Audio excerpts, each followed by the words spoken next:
Welcome to UTB Blogcast number 32. We got Dave, Bartron, and Roy from Barry IL joining us again. How's Hey, it going? everybody. Bright and early for Roy? Yeah.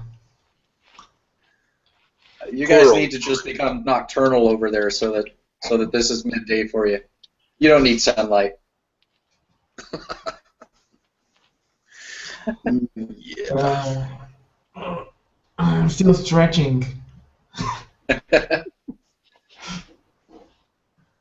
First up, was it how many weeks has it been now since we lost Built for BlackBerry and all the drama that came with that? And I don't know. I think it's a couple, isn't it? Two or three? It's been a few weeks now. And this week we see that they're coming out with great apps for BlackBerry. It's going to be a new segment in BlackBerry world that's more than just a promotion spot. There's going to be rules to it, but it's going to be cycling through. I think that's a good thing. It goes back to what I was saying about I prefer a curated app store. The unfortunate thing is we've seen a lot of developers leave the platform recently, and so I have a feeling there's some Built for BlackBerry apps that are probably not being maintained. It looks like part of the rules for this great apps for BlackBerry is it needs to be maintained. It needs to be current. Any thoughts? Have you seen the criteria at all? I did. It was in my blog post. You don't read my blog post, Dave. Yes, I do. I read them all, and I have read them all, except for that one. What it is I noticed that it's less development requirements. The Built for BlackBerry was basically a development requirements. You had to use these tools and whatever. You had to connect to integrate one of BlackBerry's services like a Bez or BBM, and with this great apps for BlackBerry, it's less stringent. It's just you got to use either Cascades or WebWorks, not just be basically a front end for a web page. And what I by that I mean not just a frame that loads a web page in it. And the new thing that they didn't have before is that you have to have at least 3 stars. Yeah. So they're making it less. There's less development requirements, more popularity requirements. Right. To it. And it seems like it's more of a discovery program, whereas Built for BlackBerry is more of a certification. It did have this discovery part to it, because if you go in BlackBerry World, you see the top Built for BlackBerry apps. But this is really more. It's not a certification program. It's really just a discovery program. I think it's great. I just wish they had announced it at the same time they advertised that Built for BlackBerry is being discontinued. Would have ended a lot of the drama that we saw. I've got the criteria here. Let me read that out real quick. And it's I just read that on your blog site, man. Oh yeah, just now. Thanks, man. Thanks for reading. It's be built using BlackBerry 10 native Cascades or WebWorks HTML5. Have a minimum 3.0 star rating. Perform all tasks as outlined in the description. Not be made using a tool, template, or simply launch a web page. And then app should have up-to-date icons and descriptions. One comment I have, or observation maybe, is that the criteria that it needs to have 3 stars is interesting, and I like the fact that you're on the high side of 50%. But is it not true that the developer can go in there and snuff bad reviews? Does the star rating remain? I don't know. Like when the developer snuffs it, does he just snuff the comment? Or I don't know how that works. That's a good question. The only reason I brought it up is I kill people that don't like me, so it's kind of the same thing. Actually, now that I think about it, I'm joking. Okay. I see a lot of developers on their pages for their apps. They say, if you have a problem, contact us. Don't put it as a bad review. So I guess if they could delete it, that's probably wise, would. right? That's absolutely wise and a good observation. I've seen that on numerous occasions. Hey, don't leave it in the comments in BlackBerry world. Here's my email, or here's my BBM connection. Do anything other than that, because I'll fix it. That's the right way to handle it. To me, that gave me when I first saw that, I got the impression that meant that developers could not delete bad comments. Interesting. And they shouldn't. Mm-hmm. They should, if anything, maybe complain to BlackBerry about it. BlackBerry looks into it and says, if it's true or whatever, and BlackBerry decides or whatever. But yeah, it wouldn't. If I were BlackBerry, I would not leave it up to developers to curate their own comments on their own apps. Yeah. A little biased. Just a little. Only a little bit, yeah. Or a lot, depending on how you look at it. Going back to what you said, Ian, about you wish you would have announced it at the same time, I agree, but if you recall, when they did announce the end of Built for BlackBerry, they said more to come. There'd be more programs coming. Yeah. And this may just be the first of many, but it didn't stop people from immediately thinking the end is nigh. All it does is that's like putting a blank text box there, displaying it where people can see it. They say, okay, more is to come. What's more? Oh, you're leaving a blank. They're basically leaving a blank, and people are now going to fill it in with whatever comes to mind, whatever they feel, and that's exactly what we saw. And people who are afraid, worried about the future of BlackBerry 10, let their fear overcome them, and they fill it with negative comments, doom and gloom. I doubt most of them want that. It's just their fear. That's the problem when you leave too many blanks. People fill it in, and you get that explosion, I guess we'll call it, that we saw. Yeah, it's the Chicken Little syndrome is disheartening, to say the least. But what can you do? That's humans. I wonder if BlackBerry is doing it just to build hype. Soon to come, something great. People, I wonder what it is. Maybe it's going to be this. Maybe it's going to be that. And thinking, they're going to speculate on all these positive things that are going to happen, and then ends up, no, they speculate on all the negative things that would happen. Yeah. With the media and the community that surrounds BlackBerry, that doesn't work for hype in their favor. Exactly. Yeah.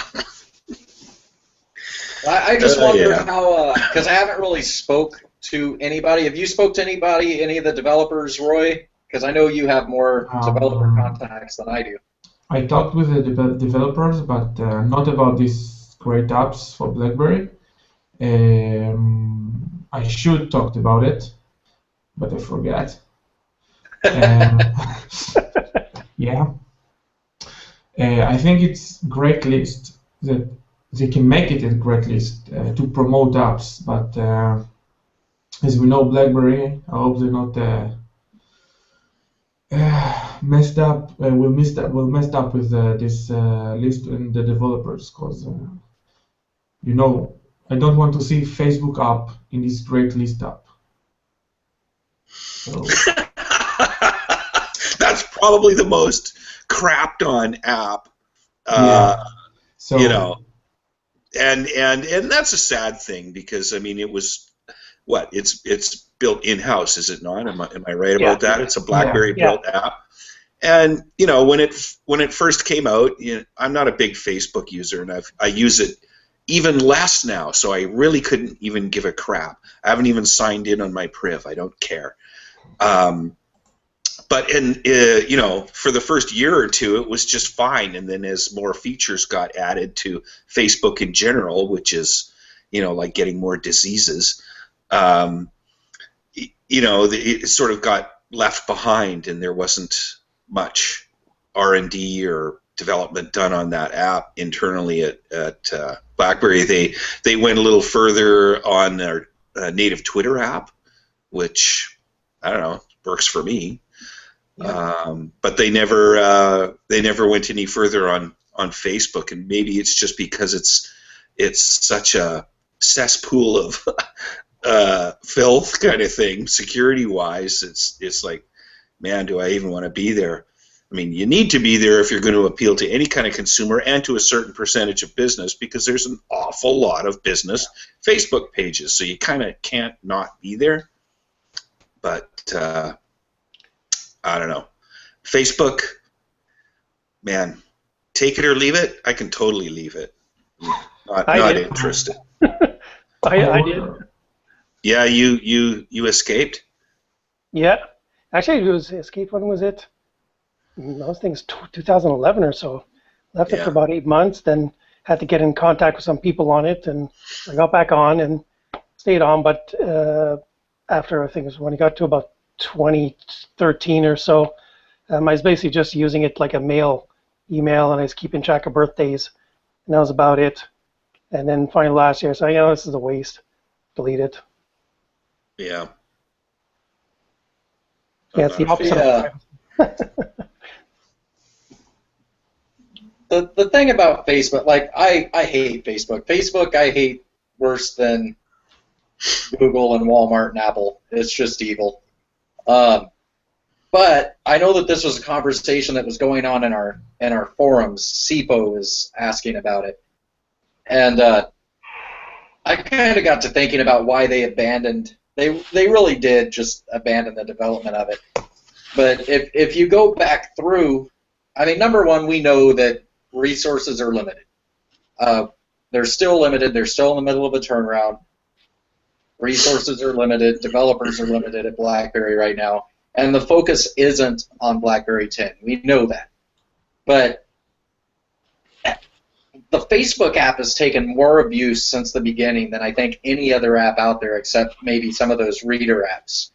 And I mean, I'm just scrolling back right now. I'm in December of last year, and it's all 1-star, 2-star, all complaints. And you kind of wonder when resources are so limited and there's really nothing they can do right with this app, you think there's anybody that really wants to work on it?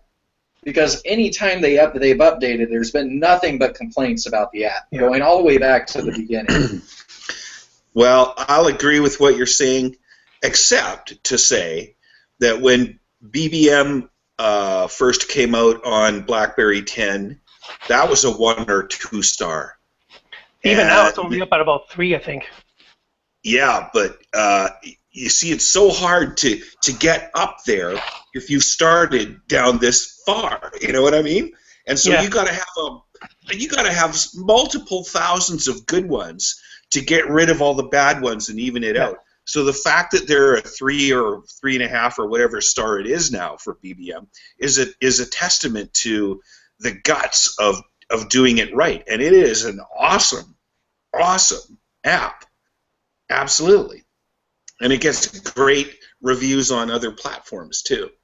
So I get what you're saying, and it's a huge hill to climb. They could do it, but you're right about the resources. I have a solution for BlackBerry. They should outsourcing the app developing to Facebook. Yeah. Here's $100,000. Call me when you're done, or whatever it is. If Nemory Studios succeed to develop a Facebook app by his own, and I don't think his resources is much better than BlackBerry, I wonder why BlackBerry can make one good app. Yeah, because somebody's sitting in a boardroom with a list of things to do on the left-hand side, and then on the right-hand side they're putting what the priority is. Yeah. And that ain't it. I can tell the truth that I'm using the web page, the web That's right, for Facebook. That's for right. most of my using. One good thing is at least Nemory is giving it for free. Yeah. And he's actually the first person I've seen too on his channel tonight he's telling people to vote for him for great apps for BlackBerry. So that's at least one person that obviously sees some promise in that. And that's one person who's also probably one of the most talented BlackBerry 10 developers out there. Yeah, if not prolific, yeah.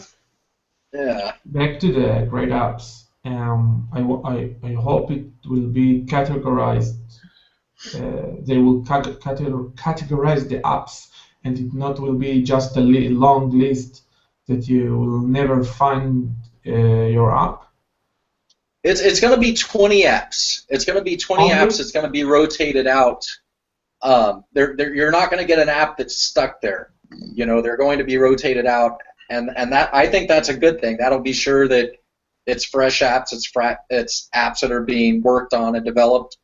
I just keep thinking back. I keep thinking back of all the negatives that could have been there with Built for BlackBerry, and I'm not much of an app guy. I say that a lot. I had Quinn in our group, Roy, making fun of me or gasping because he asked what apps I used, and I answered, and he was shocked.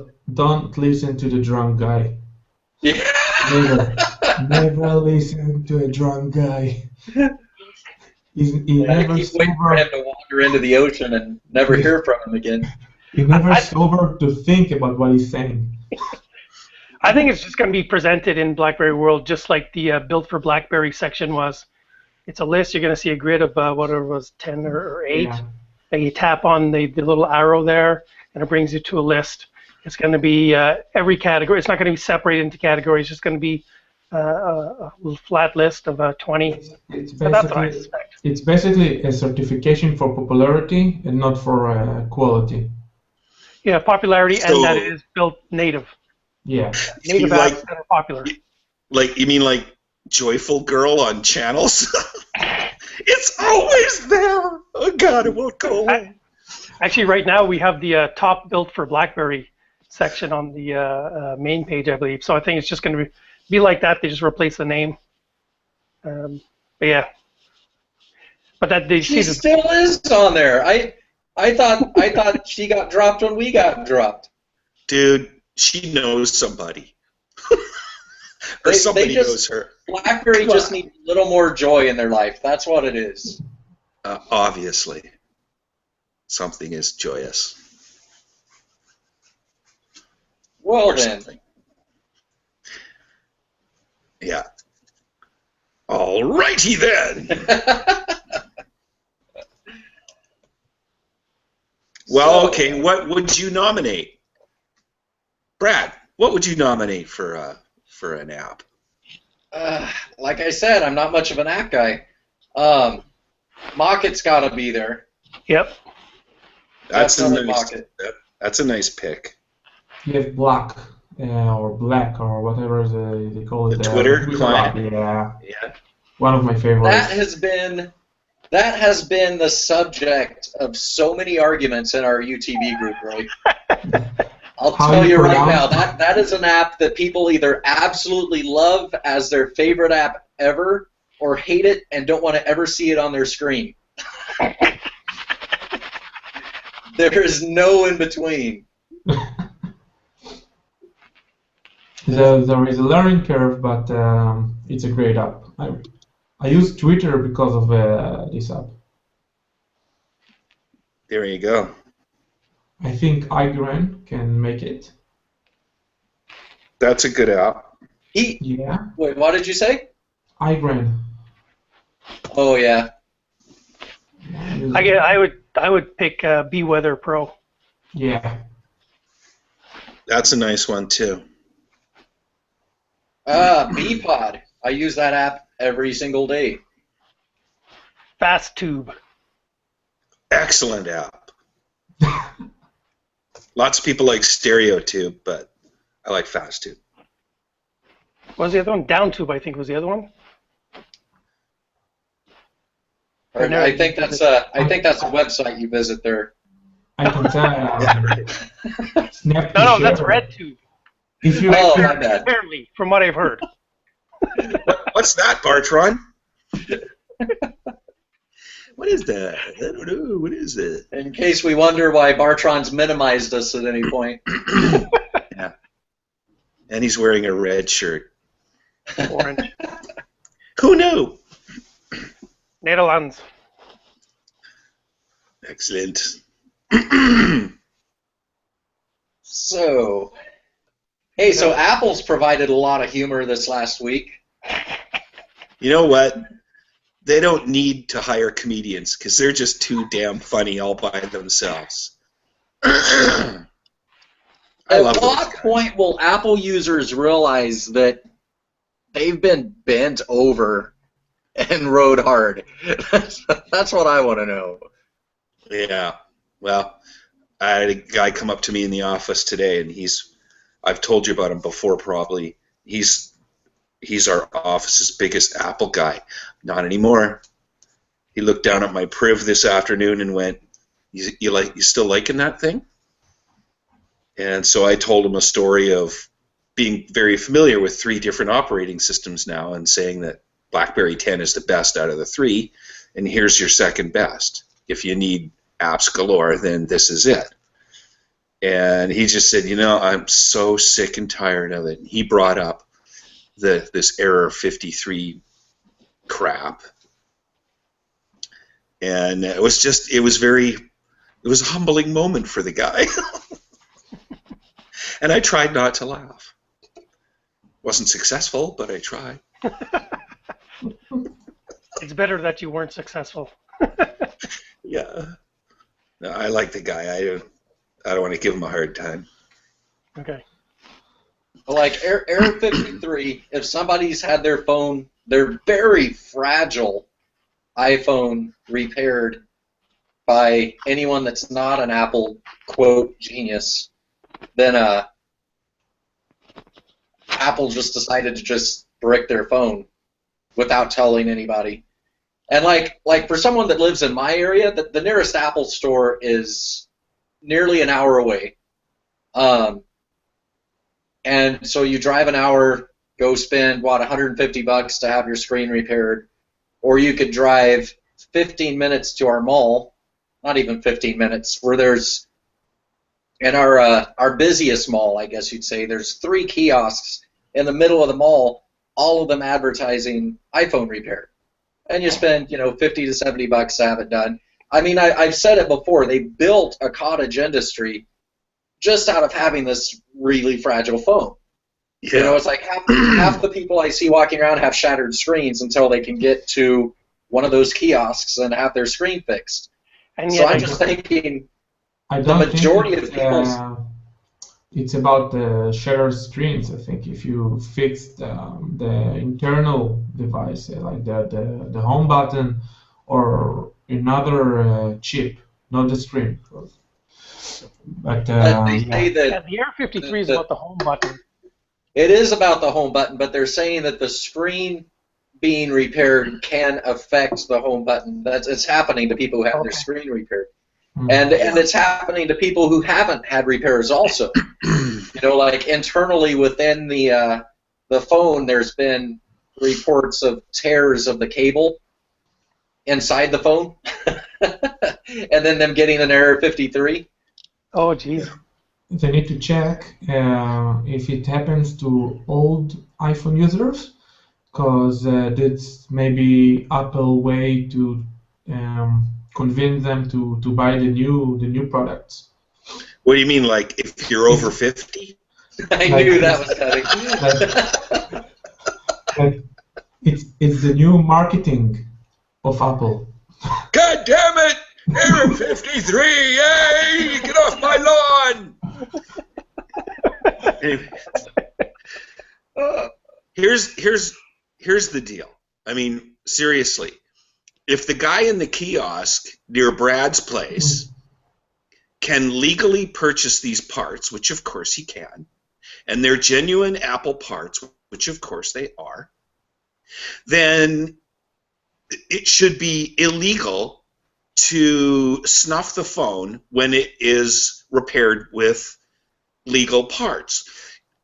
Let's face it, if you're willing to have your car repaired somewhere other than the dealer, after warranty runs out, how long do you think it would last? Where if you did that, got your generator replaced, or your starter, or whatever the heck it is you need to run your freaking car, and then when you turned your car on, 100 miles down the road later, it just turns itself off.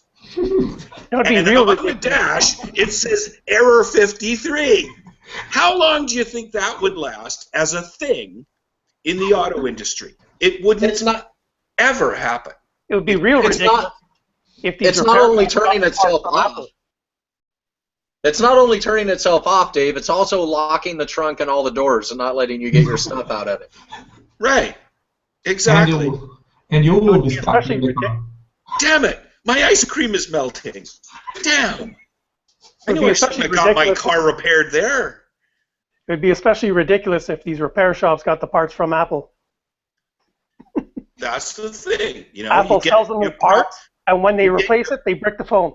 Yeah, you get your proper Ford, part repaired by a guy who knows what he's doing, got the proper parts, and then later on it dies on the side of the road on purpose. How long do you think that would be tolerated? Like 2, maybe 3 minutes? And look at this. That's a post I read earlier today, Ian. There's a guy talking about certified Apple repairmen. I guess they're third parties, but they're certified. They're allowed by Apple. But they're not given the parts to sync the cable with the phone or the button. So even though these certified repairmen by Apple are making these repairs, they're bricking the phones. Yeah.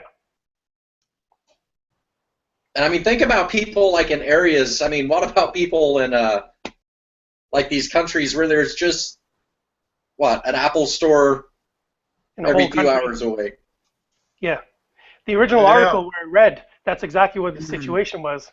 The guy they interviewed, he said exactly that. He says, my Apple store is I don't know how many hours away, and he says, he can't do it, so he has to go to the local guy. Right. My guy at the office, same guy. He goes, just think about it. I go over to Vancouver Island, which, if you don't know, is a absolutely massive island, bigger than a lot of countries, and there is no Apple store on Vancouver Island. And so you'd have to spend $200 to get on a ferry and come back, plus the repair. And then, on your way back, on the ferry back, it's like error 53. No! Yeah. It really should be illegal. I think there's a class action lawsuit. There is, and if you read my blogs, you would know that, Dave. Yeah. Okay, yeah. You can repair the device.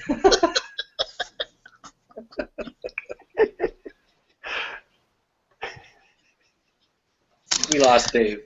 Okay, that was.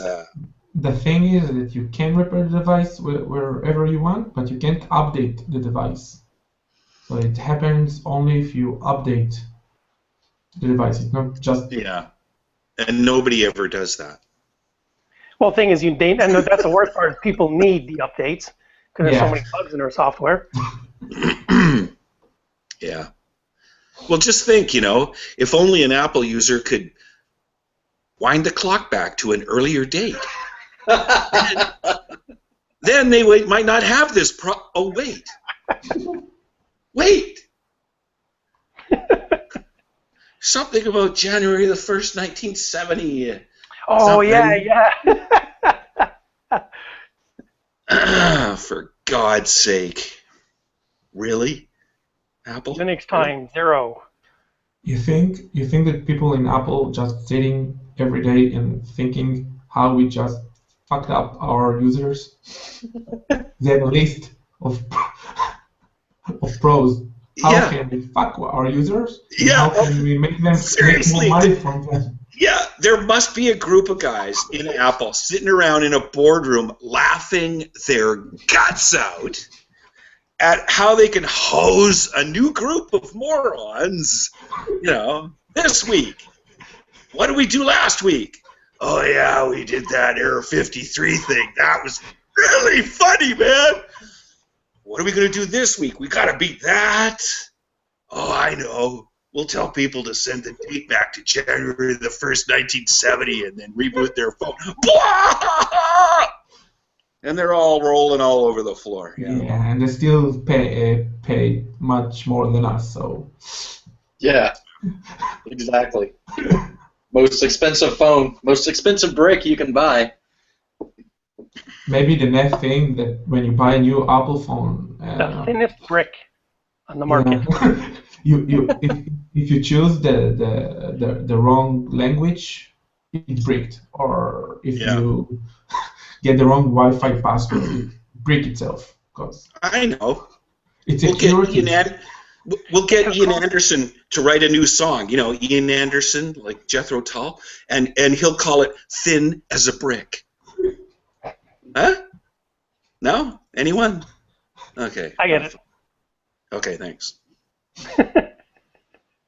It's a Canadian singer? I have no idea. No, he's not Ireland, British. maybe Scottish. Is he British? Okay. He's British. I don't know if he's Scottish. I don't know. Yeah. Anyway, Okay. Aquila and Thick as a Brick. Thick as a brick, yeah. Yeah. Awesome. But I Take your word for that. All right. Well, Bartron said earlier before we started that I actually wanted to get into a conversation with that where you kind of agreed with the methodology behind the Error 53. The claim by Apple is that because that home button has a fingerprint sensor components in it, and apparently it's sealed. And they're claiming that the reason why they check to see if it's a genuine Apple part or service by Apple is to ensure that fingerprint component has not been tampered with, such that people could, let's say, siphon off the fingerprint data. That's what they claim is the reason behind it. That doesn't mean that that's the actual reason why it happened. Obviously. They could very well have come up with that after this news hit the media. Who knows? The news hit the bricks, you mean? I haven't seen the component. I mean, I haven't seen the fingerprint sensor. I don't know if I were designing that kind of thing, I would do that. It does make sense, but I don't know if it's actually applicable to their fingerprint sensor, and if that's in fact the reason. I haven't seen it, so I really can't say if that's actually the truth, but that's their claim. This comes from the people who told us that we don't hold up. We don't use the iPhone right when we don't have an. Yeah, you're holding it wrong. Yeah. You're repairing it wrong. You don't hold it right. It's not a regular phone. You need to hold it like. Yeah. You got to hold it gently. Yeah. It's so fragile. My answer to that whole thing is you're buying it wrong. Yeah, that's brilliant. Actually, that is brilliant. That's exactly it. Yeah. Oh well. Even Tim Cook can't hold the phone right. No. I can't believe that guy actually posted that. What an idiot! How lacking in how do you say taste do you have to be to look at that photo and think, yeah, that looks good. Yeah, it looks good. I'll post it. Yeah, the Super Bowl pictures. Unbelievable. The only thing he could have done worse than that is he happened to point it to the ceiling, and you know those accidental ceiling shots, and as it being knocked back. Unbelievable, maybe. Hey, Brad. Horrible. I think you need to send Tim Cook a mug.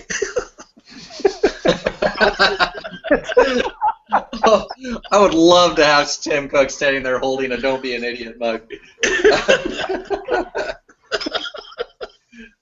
Oh. And I'm I thought actually glad he posted that.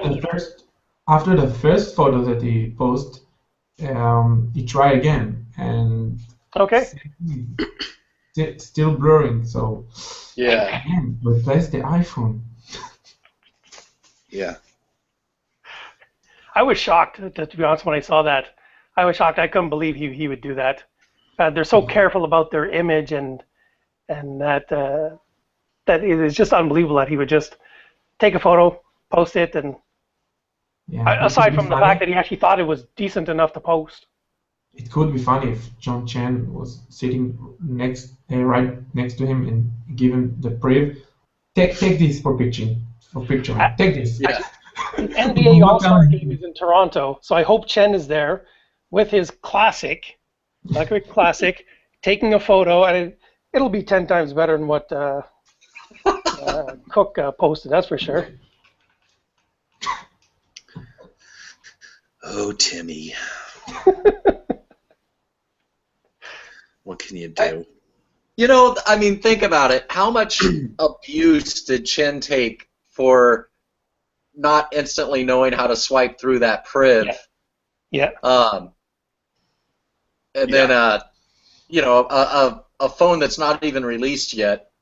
And then here's Cook on the same phone that's been there for the last 8 years, basically, not able to take a picture when that is their biggest advertising besides apps. Yeah. I mean, look at their big advertising methods over the last couple years. Camera, apps. Camera, apps. Well, maybe he just believes their advertising that says nothing's changed except for everything, and he couldn't find the button. I don't know. Now, maybe he found out that the iPhone don't have a focus button. So maybe in the iPhone 7, they will invent the focus. Yes, and it can focus Office. Of course, we all know why the media doesn't jump on their backs, because the media has so much invested. All the people who have tons of shares in Apple, and they're not going to say anything. Yeah, and all the reporters are using the iPhones.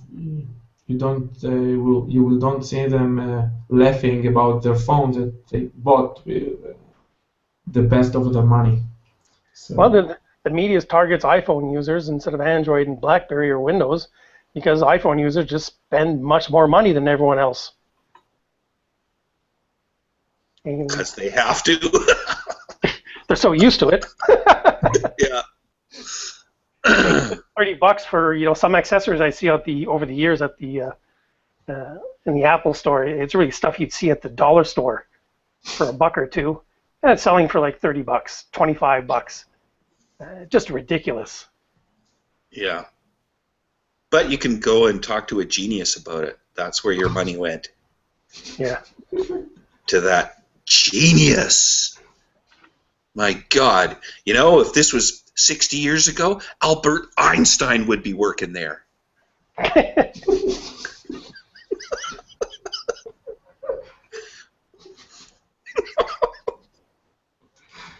It's true, man.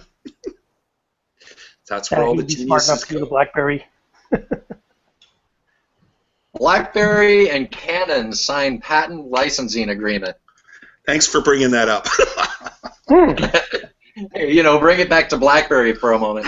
Interesting. Press release. Our agreement with Canon substantiates the value companies place on BlackBerry's innovative and foundational power charging patents for mobile and consumer electronic devices.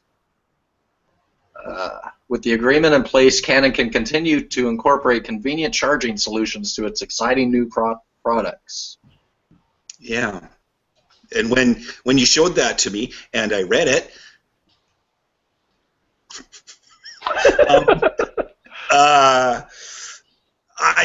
I couldn't for the life of me think of what BlackBerry created that they would, let's just say that Canon used something, how patent things go, that BlackBerry created, and BlackBerry went, hello, we invented that, and if you want it, we get some skin, right? Come on. Yeah.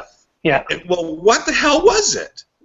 What is it about charging something that is so special and proprietary and has a patent, and you need to have an agreement to share with another guy that charges stuff every day and has been for I don't know how long? What is that thing?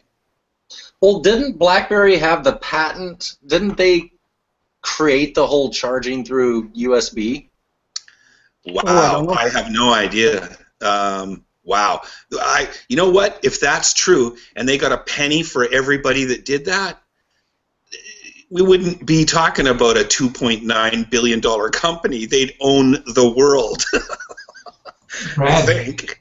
Did you just read the Canon agreement? Because I see now that BlackBerry International Game Technology PLC today announced that they have entered into a royalty-bearing patent licensing agreement related to certain power charging technology used the IGT products.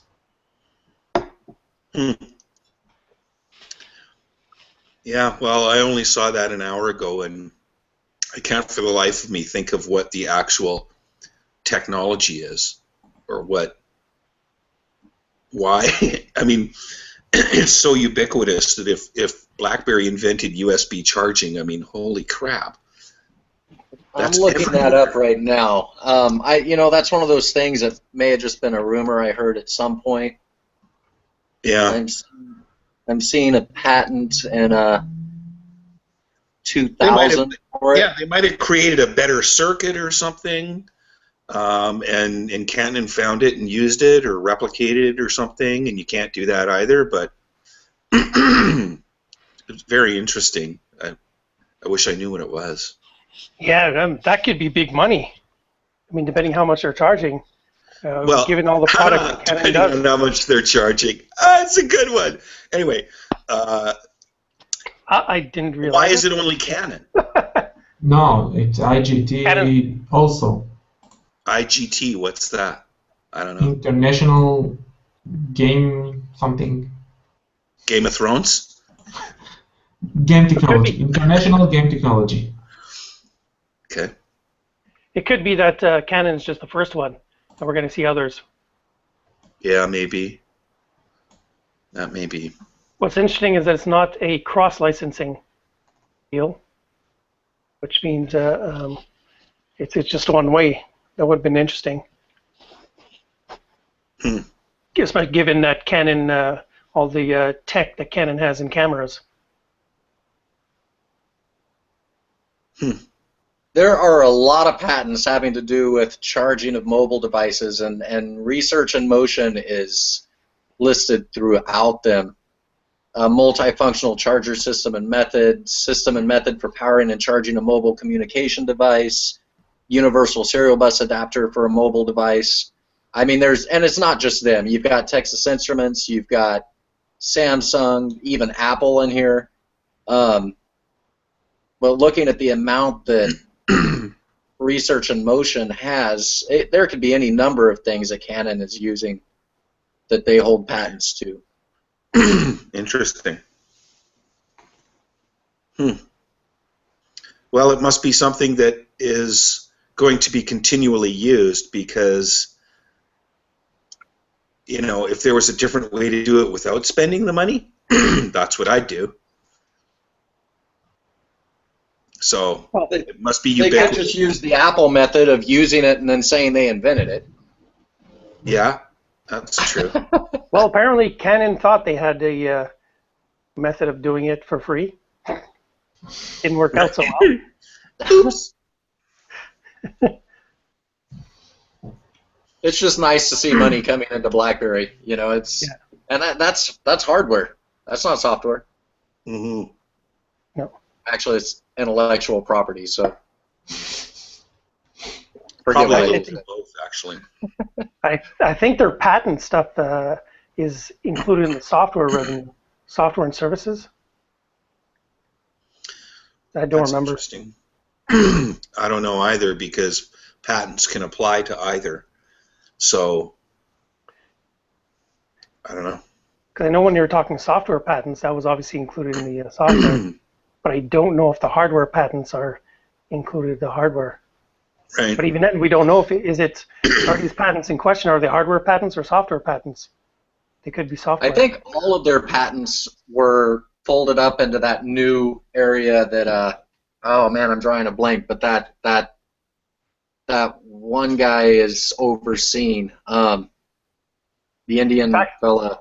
Oh, yeah. Business technology? Yeah. and I think I think that segment is overseeing all their patents. Hey, keep in mind, it could also be a protocol, which isn't even software. It's both. Right. Yeah, no, I think you're right. It could be in business tech. Who was the other company you said there, Roy? IGT. I just saw the press release. It's a UK company.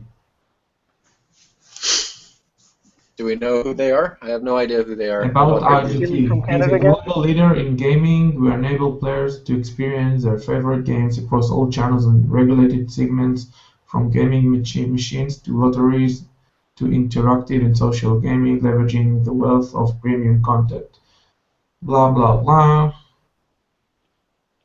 More than 100 countries, blah, blah, blah. Well, good. Yeah, something like that. Sounds like all software, and Yeah. it doesn't sound like they need it to charge something electrically. I don't know, but you never know. They might have some subsidiary of something. Hey, how about that new money transfer?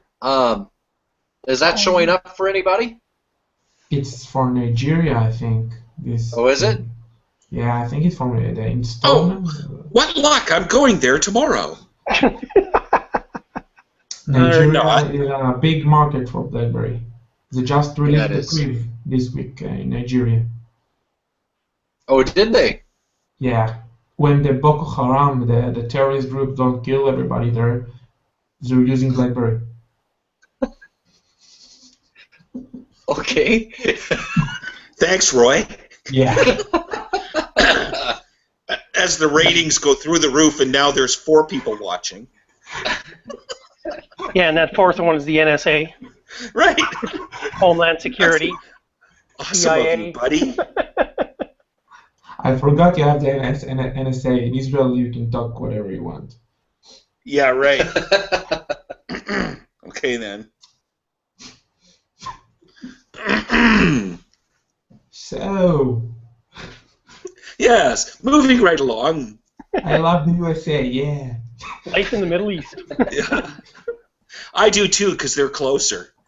It takes a lot less effort for them to beat me up. They're paying for my security, so, yeah. Basically, the Israeli army is subsidiary of the US Army, so. Okay. So. And stuff. Or stuff. something. Exactly, and stuff. Mm-hmm. Anything else we want to talk about, folks? I don't know.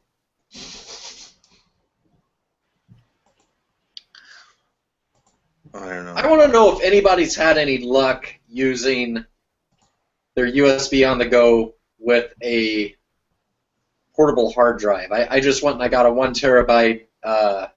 You've done it, Ian? Yep. Providing that you're using a format that the BlackBerry recognizes, which I think would be stuff like exFAT, FAT, maybe 32. NTFS. Maybe NTFS, yeah. I don't know about NTFS. I'm pretty sure about exFAT and FAT32, but I don't know about. I am ignorant about whether it would run NTFS. I've connected a bunch of stuff. I've connected external hard drives, of course, flash drives. Connected my DSLR camera to it. With or without a powered hub? Without. Without a powered hub, because I have this lucky little guy here, and this is, I don't know, 300 and something gig, and it just will not get powered up. Like the lights flash, and it looks like it's booting up, and then about 5 to 10 seconds later, my device, and this is on both the Passport and the Priv, it's a no-go. It's like it wants too much amperage. My external drive can't handle it. My external drive has its own power adapter. See? That's the difference. Well, see, I got the little WD Passport, and I was using a powered hub. and it would the little light would shine up. You could feel the little disc spinning in there, but yeah, I wouldn't read it. Mine. And then on your phone, what was the message? Do you remember? It would tell me the USB device was attached, and then it would give me an error. Yeah. Do you remember what the error was? USB error. I think it literally said USB error. I don't have my hub right here. Yeah. Okay. Well, then the next thing I do is to plug it into your PC and right-click and look at the properties and see what it's formatted as. Because if it is NTFS, that might be no good for you, and maybe it needs to be exFAT or FAT32. So it'd be easy to format it. It takes seconds, unless you got a pile of stuff on there already, like nothing that I can't get rid of. Yeah. Oh, don't even bring that up, Dave. No, for formatting, You don't want me to bring up 8 gigs of music, no? Just 8. I've been ripping my old music collection, and I had an album that was doubled up on my cloud, so I went in to delete the album, and I deleted my entire music folder today. So it's just 8 gig of music that I've uploaded over the last few days that I had to turn around and say goodbye to. Ouch. Yeah. I like, who was it? Was it Blackjack in the group came up with, was one of the songs "Get Off of My Cloud"? Yeah. See, that kind of humor is like right up my alley, man. And it's, even if it is somebody's pain, that's funny. I've actually used an OT on-the-go cable to charge my nephew's iPhone. Yes. Yeah. Yeah. Excellent. NTFS, you're right, Dave. Okay, I'll give that a try then. Yeah. Bartron might have come up with that first, but definitely it's a thing to consider. Is there anything on that drive that you care about right now? The 8 gig of music. Oh, that 8 gig of music. Okay. It's fine. It's back on my cloud now. I'm putting it in several places. I really had no purpose for this drive other than just to try it with my Blackberries. That was, it was a good deal. And it's like, I got a USB on the go cable coming. Yeah, it sounds like a few of my purchases, but I get that. One good thing with the on-the-go cable is if you use wireless headphones, you can use it to use your BlackBerry to charge your headphones. I did that once. Yeah. That was pretty cool. Yeah. Nice. And if you've got wireless headphones, you're already ready for the iPhone. What is it, 8, 7? I don't even know what number we're on anymore. Doesn't matter. They're all the same. I can't wait for them to make that a closed thing, and it'll only work with Beats or Apple wireless headphones. I can't wait for that because it's gotta happen. If you will It not needs to happen. If you will not use the Beats headphones, it will break. Right. That's error 54. Kind of like Studio, but No, it's error 69. yeah, right. The eat me error.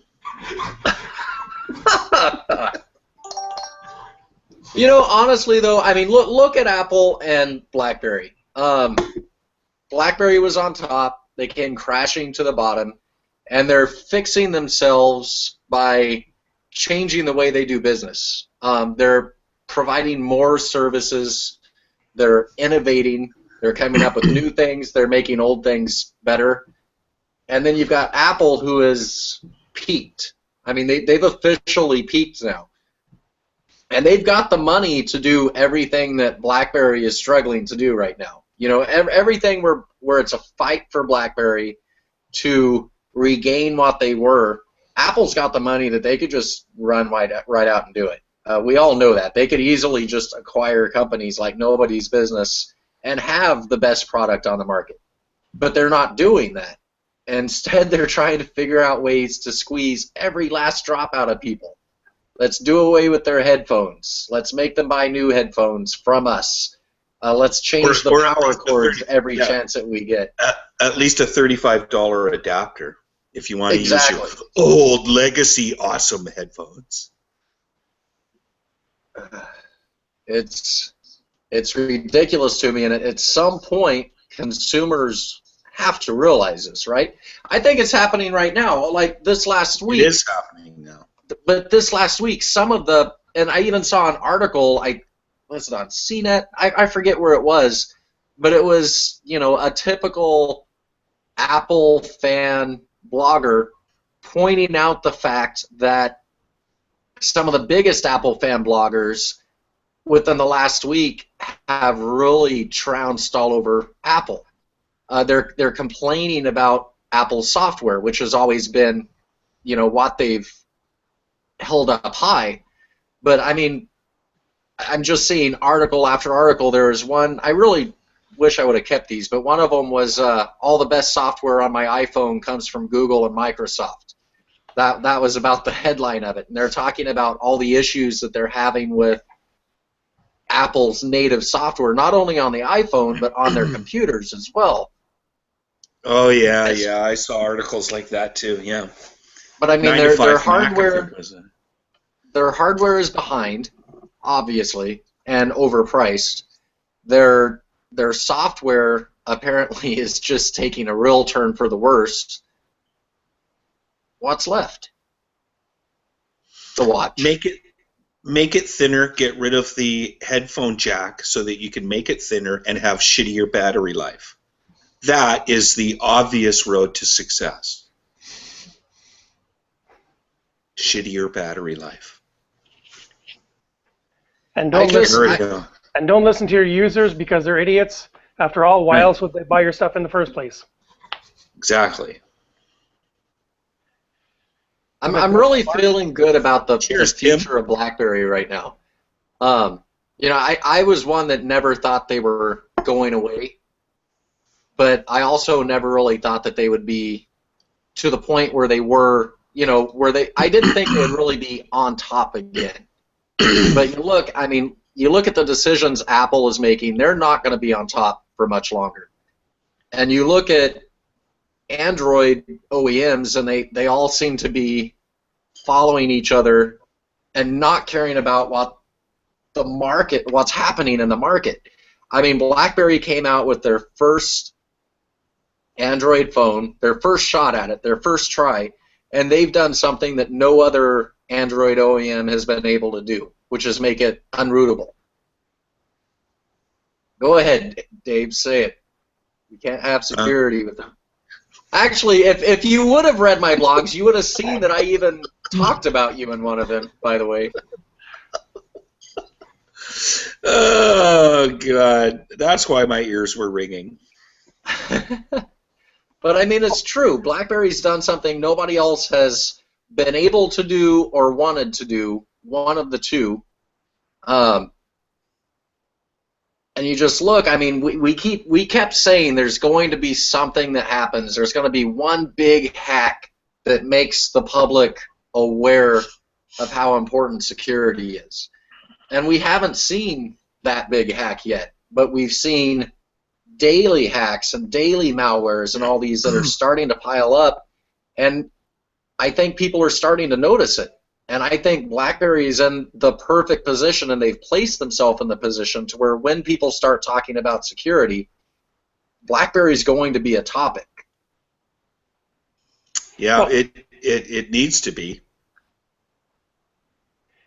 People got to keep in mind here, especially in North America, keep hearing how Apple's number one. In fact, it's really only in profit. They've been many years since they were number one in market share, sales.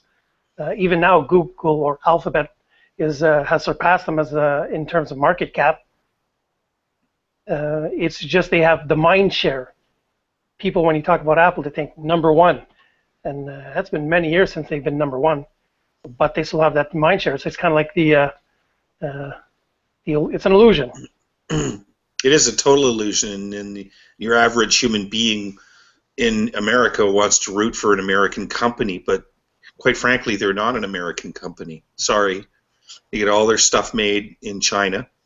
They're more of a Chinese company than anything else, or they're an Irish company because that's where they hide all of their money so they don't get taxed on it like an American company should, Tim.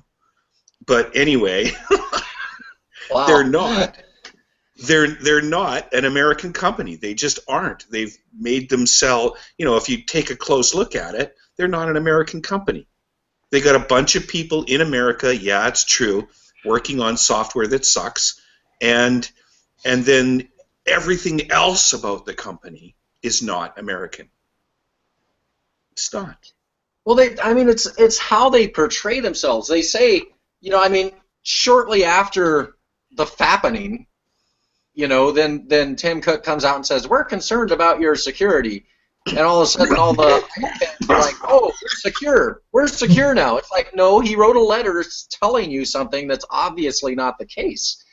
And they market certain things. It's like, I don't know if you read back, Roy, the other day, but in one of the groups we're in, one of the other people, I won't name him, but he was talking about how a iPhone is secure, and he was speaking of a certain aspect of messaging, which was a technical thing, the sort of encryption that they use for their messaging, and saying, well, look, this is good. This is better than these other methods. I think he even said it was better than BBM as far as that encryption level. But my whole point is, what does it matter how secure the messaging is when the rest of the phone isn't secure? Exactly. So they may not grab your message while it's in transit. They can get it anytime they want from any other part of your phone. That does not make for a secure phone. No, it's not a secure phone. And anybody who says that was writing it while driving a dropout Jeep.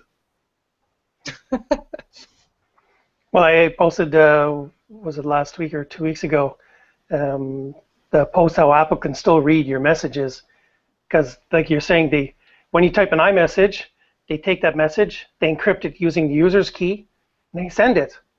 But they keep a copy of that message in plain text. And if the user has iCloud backups enabled, it'll take that plain text message, encrypt it using Apple's key, and then store it on the cloud. Yeah. It doesn't encrypt it using the user's key. So a copy of your message is encrypted using Apple's key and stored on Apple's cloud, which obviously Apple should be able to access. And they can, and they will give it up if asked, and it's all smoke and mirrors, and it's baloney. Why did I say baloney instead of bullshit? I don't know. Yeah, but I like BlackBerry's approach to it. They're just being upfront with it. They're saying, we're not going to fight you. We're going to work with you. And they're being honest, they're being upfront about it. Yeah. And that's the way it should be. Here's the things that it's impossible to give you. Here's the things that I can give you. And you have to have the right documentation and and status to be able to even ask for that. And then I'll give it to you, and then you can go and fight your bad guys, no problem. But here's the stuff, more importantly, that I cannot give you. I can't. It's impossible to give it to you. Bez Communications. Story is the riots in England a few years ago that the UK government asked BlackBerry to tell them which persons begin the riots, because they used BBM, and BlackBerry told them, we can tell you which devices text each other, but we can't tell you what they said and who those people. We can give you the PIN's number, but I think it will not help anybody in the UK government. So, and that's because the messages aren't stored by BlackBerry. Yeah. That's just it. And I think Chin even came out and said this during the beginning of the whole battle with Apple and their unbreakable encryption, that BlackBerry basically gets the metadata, the where, the when, but not the what. Exactly. Yep. And That's the state of the nation as we know it. That's for sure. Well, I got nothing. I'm done. That's what you said. Are you going to be back next week, Roy? Next week maybe. Depends if I will get approved. That's wonderfully non-committal. Depends if my wife will approve me 2 weeks in a row. Well, we'll try and get, an Aussie presence back for you. I know how much fun they are. Yeah. We should. Yeah, we missed the Aussie contingent today. What's up with that? All I know is Wayno said he had something to do with concrete, and Chap said he had a long distance to drive. I think it's a mob hit. Sounds about right. The Aussie mob. I don't know, somehow that just doesn't sound right, Aussies. Oh, I guess that means one of the carriers have decided not to carry the Priv. Yeah, right. And they're getting fitted for their concrete boots as we speak. Yeah. Somebody at the wrong carrier woke up with a horse head in his bed. Yeah. Or maybe it was a kangaroo. Yeah. Or something. Yeah. Oh, I figured they'd use kangaroo heads down there. Yeah. Kangaroos fight back, man. Yeah. Kangaroos are wallaby wannabes. Or something. Or I don't know. Dave killed the room. Yeah, that's not uncommon. Yeah. Dave. All right. The dingo to the blogcast baby.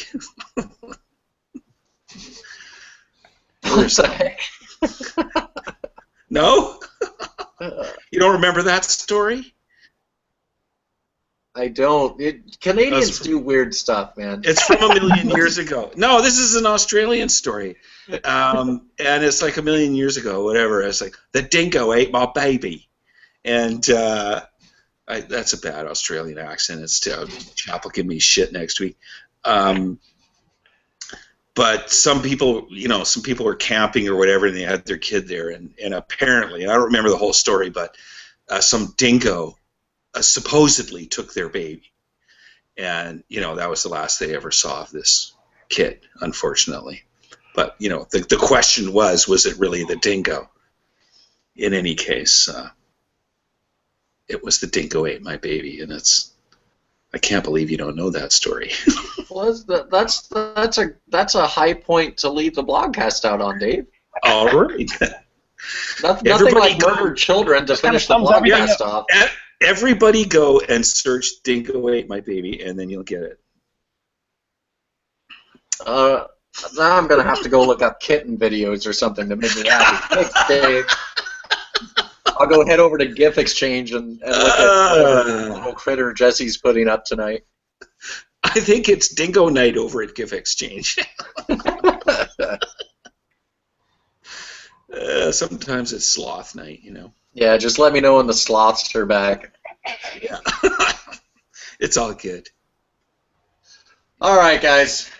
Now that Dave destroyed their night. Come on. See you next week. Okay. Good night. Okay, see you guys. Morning, Roy. Good morning, good night.